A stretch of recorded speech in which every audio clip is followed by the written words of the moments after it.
하나님은 저 또 광야의 돌들로도 아브라함의 자손이 되게 할 수 있다. 이 말을 받아들이지 않고 폐쇄적인 마음을 간직하고 있는 자들아, 그 마음을 열지 않으면 그 굽어진 거, 그걸 우리가 헬라어로 트리부스라고 합니다. 트리부스라고 말하면 첩경을 평탄케 하라. 이 첩경이라는 말은요, 꾸불꾸불한 거 내가 바르게 하러 왔다. 너희들은 아브라함을 믿어야 되고 모세 율법을 믿어야 되고 전통을 믿어야 되고 유대 법전을 믿어야 되는 거, 이 꾸불꾸불하게 길 가는 거는 바로 만인 제사장에 된 자격을 통해서 그리스도의 이름으로 나아가는 것으로 곧게 트리부스, 첩경을 평탄케 하러 왔다. 예, 그런 것으로 여기에 선민사상의 부처입니다. 선민사상이라는 말은 오늘 영적 선민사상은 택한 자가 전부가 우주적으로 다 선민이기 때문에, 영적 이스라엘이기 때문에 지역적으로 특정한 혈통의 선민사상은 부정돼야 된다는 거죠. 그 다음에 유독의 법문을 부정했고, 그 다음에 그렇기 때문에 어떻게 되냐면 이 율법을 재해석하기 위해서 모세 율법에 대한 이스라엘 백성의 반응이 어떠했느냐 하는 것이 이제 중요한데요. 광야의 40년 생활을 조명해 주고 있습니다. 스데반은 광야 40년 생활을 불순종의 세월이라고 말했습니다. 예, 불순종의 세월. 그러니까 결과적으로 유대인의 전통을 믿고 아브라함의 자손을 믿고 모세 율법을 받아가지고 광야의 지침을 삼았던 그 사람이 결과적으로 하나님 앞에 불순종했기 때문에 궁극적으로 출애굽한 백성과 여호수아 갈렙 두 사람밖에 못 들어갔습니다. 그 뭐냐? 율법을 지켰지만, 율법의 임무는 소유했지만, 아브라함의 자손으로 자처했지만, 그러나 지금 모세의 입을 통해서 가나안 복지를 향해서 시온성을 향해서 나가는 하나님의 문설주의 피를 발라서 유월절 양이 되는 것을 믿지 못한 것으로 그걸 순종 못하기 때문에 결과적으로 광야에서 다 송장이 되게 되고 두 사람만 지도자로 시온성을 입성하게 된 것이지요. 그 다음에 성전의 신성시 부정, 앞에 말과 거의 비슷한 게 설교가 나타서 논리적인 정리는 했지만, 그 다음에 큰 7번에 율법은 계시의 점진성을 보아야 한다. 참 이게 중요합니다. 계시의 점진성은요, 가지고 보면은 계시의 효과, 계시에 대한 점진성이라고 하는 기록으로서의 문장으로서의 계시는 완성됐습니다. 구속 계시로는 계시의 그걸 우리가 신학적으로 충분 조건이라고 해요. 충분성, 계시의 충분성. 구원 계시로서는 좀 더 부족이 없습니다. 그걸 다 설명하려고 그러면 요한복음 끝에 가면은 이 말씀과 기적과 사건과 이적과 기이한 사건을 이것을 다 기록하려면 지상에도 쌓아놓을 것이 없다. 물론 여기에 수사학적 과장법입니다만은 지상에도 쌓아놓을 것이 없을 정도로 기록을 다 못한다. 그러나 구원받을 수 있는 걸 빠진 것이 없다는 거지요. 그런 충분 조건을 가지고 있는데, 이것이 우리가 차츰차츰 점진서라는 것은 아담에게 나타난 것이 아브라함에게, 모세에게, 이사야에게, 선지자들에게, 예수에게, 사도에게, 오늘 우리에게 이 계시는 점점 클리어하게 더 밝게 나타나게 된 거죠. 그러면서도 아담의 내용은 그 다음에 아브라함을 통해서 아담의 내용이 전부가 명확해지고 이것을 증명해주고, 아담 이후의 사건은 아브라함의 사건은 아브라함 이후의 사람을 통해서 그 언약과 계시가 점점 더 명확해지다. 그래서 계시의 점진서이다. 근데 보세요. 만약에 창조에서 에덴 동산에 예수가 십자가에 못 박은 기록이 산상순이 그때 나타났다고 하면은, 그때 나타났다면 그때 봐야 할 이유가 없는 그 시대의 구원 방법이 다른데, 오늘 산상수훈에서 그리스도를 소개하고 하늘나라를 소개하는 것이, 그때는 신정특유 하나님이 직접 조상기에 나타난 역사한 걸 통해서, 예수에는 성령을 통해서, 성령이 올라간 성령을 받은 사도들을 통해서, 사도 위에 오늘 목회자들과 전도자들을 통해 가지고 되어지는 것이, 이게 역사의 순리거든요. 이런 부분을 우리가 점진성을 무시하게 되면은 이게 이제 성경에 대한 오해가 해석이 안 된다는 거죠. 그러니까 로마서 8장 4장 8장 4절에 보면은 바로 가죽옷을 지어 입혔던 것이 첫 아담의 가죽옷을 지어 입혔던 것이 둘째 아담이 우리를 위해서 희생된 것을 해석해 줬지 않습니까?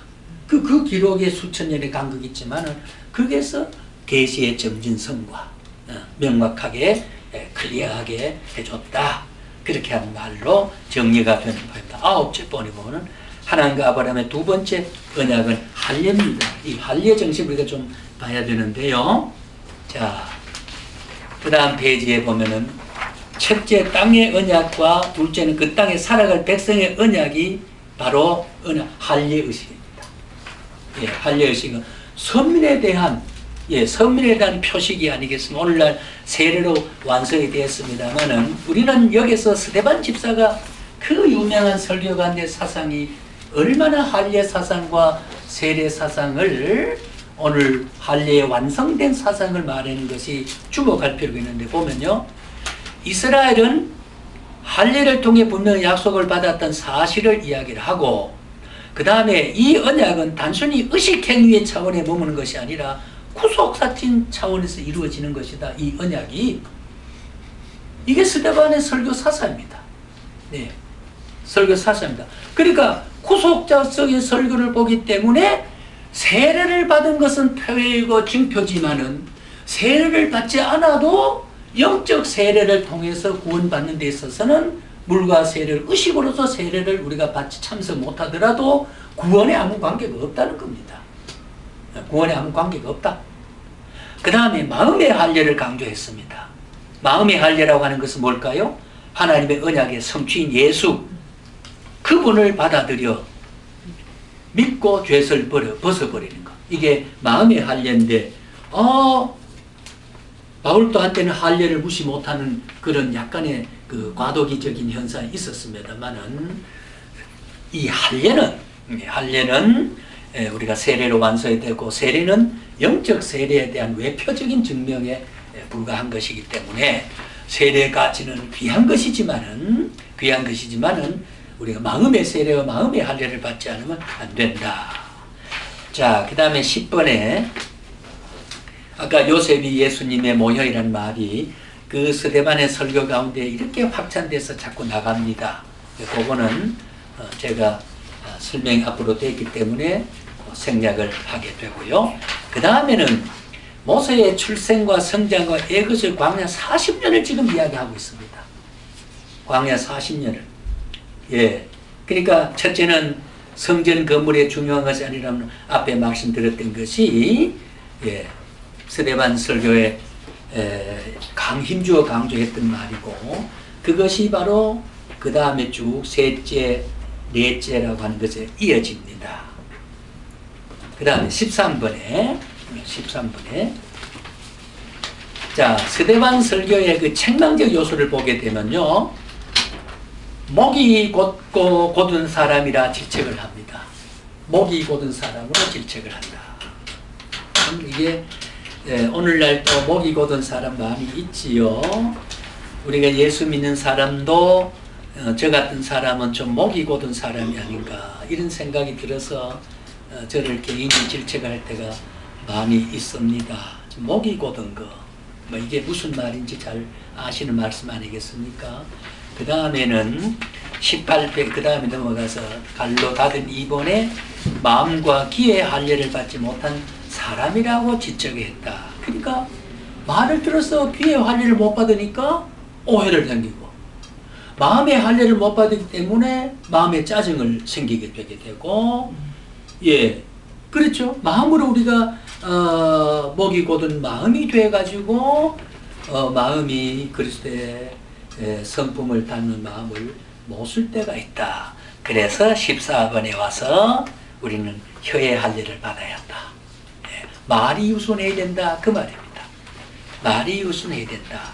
그래서 야고보는 야고보서에 지난번에 우리가 그 수요 설교 시리즈로 할 때 이야기된 겁니다만은 야고보 장로는 혀의 재갈을 물리라고 했습니다. 그 마음의 할례를 말의 할례를 혀의 할례를 받아야 두 번째는 귀의 할례를 받아야 된다. 귀의 할례를 예레미야 6장 10절은 내가 누구에게 말하며 누구에게 경책하여 듣게 할거 보라. 그 귀에 할례를 받지 못했으므로 듣지 못하는 도다.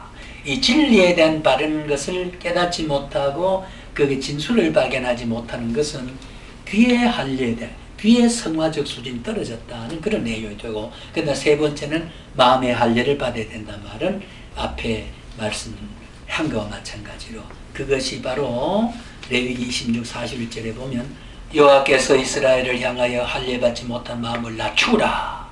예, 마음을 낮추라. 그렇게 말을 했고, 로마서 2장 바울은 29절에 할례는 마음에 할지니 손할례 등을 나무래면서 마음의 할례를 받아야 된다. 그렇게 이야기를 했습니다. 자, 이제 그런 제 시간을 정리합니다. 오늘은 아까도 말씀드렸던 대로, 난배를 드렸던 대로, 누가는 설교를 20편을 행전에 소개하면서 그 설교 속에 간직한 것은 당대에는 좁게는 유대인이라는 그런 상황 속에 유대교가 모든 이방은 전도에 가로막고 예수님을 십자가에 못 박은 그런 처참한, 물론 예수님 못 박은 사실과 그리스도의 고난은 자원적 고난이고 또 하나님의 필요 조건이고, 그러니까 유대인에게 유다를 세운 것도, 동족이 창을 옆구리를 찌른 것도 주님의 구속 완성의 필요 조건으로 선택하신 겁니다. 그 자원성에서지 부득이 죽어간 건 아니거든요.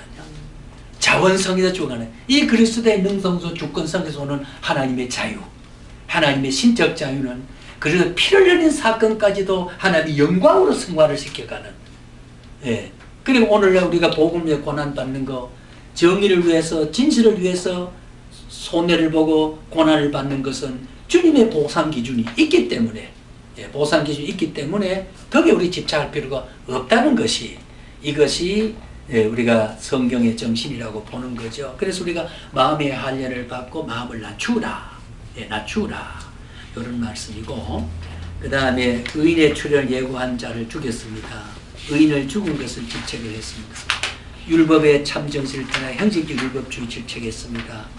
스데반 설교 유대인의 반응을 이전하는데, 그거는 제가 다음에 한 번 더 정리를 하고, 예, 이럴 때 우리가 역사는 이 설교 앞에서, 사도행전의 설교 앞에서 어떤 반응과 어떤 그 태도를 보였냐는, 역사적 반응이 어땠느냐 하는 것이, 여기는 스데반과 스데반 설교를 들었던데 양자 선택이 대입을 시켰지만은 그것은 적용 범위는 우주적이고 인류적이다.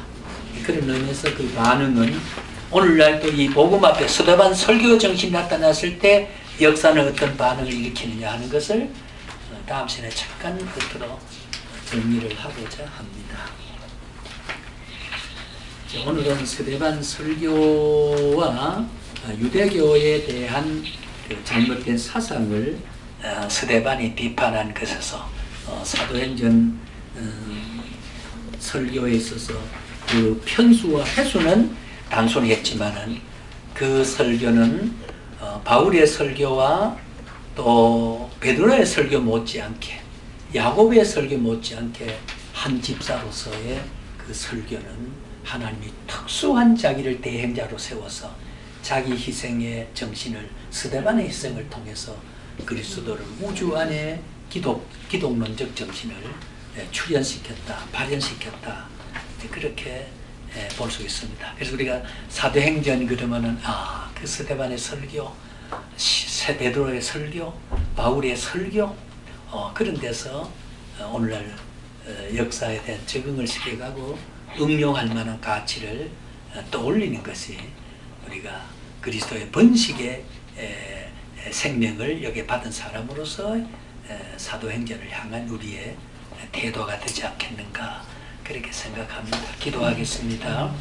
고마우신 주님 감사합니다. 오늘도 귀한 시간 저들에게 베푸셔서 전하는 자와 듣는 자의 자리에서 전할 자로 우리를 말씀으로 일깨우시고 키우시니 감사하옵고, 오늘 이 말씀 속에 우리 영성이 밝게 열려지는 복된 삶을 허락해 주시고, 스데반에 외쳤던 3대 할례 정신, 귀의 할례와 마음의 할례, 혀의 할례를 우리에게도 오늘도 주심으로 듣는 말이 애처로운 세상의 절규가 그 속에 인간의 아픔이 무엇임을 들어 깨닫게 하시고 우리가 봐서 그렇게 발견하게 하시고 또 마음으로 그를 수용할 만한 연민의 마음을 그리스도의 정신으로 승화시켜 간직하고 응용하고 실천하는 저들이 되게 하시며 오늘도 선교에 속한 모든 회원들 한 사람 한 사람을 도와주시기 바라옵고 혹 질고자가 있으면 치유의 은총을 베풀어 주시고 또 후손들에게 큰 복을 주사 주의 영광을 나타내는 귀한 백성들이 되게 해주시고 오늘 여기에 참석한 우리 6사람의 가정을 지키시고 가족을 지키시고 생업을 지키시고 오늘과 명령한 미래의 앞날을 신앙 행적 속에서 그리스도의 안위가 넘치는 생애가 되도록 도와주시옵소서. 주 예수님의 이름으로 기도하옵나이다. 아멘.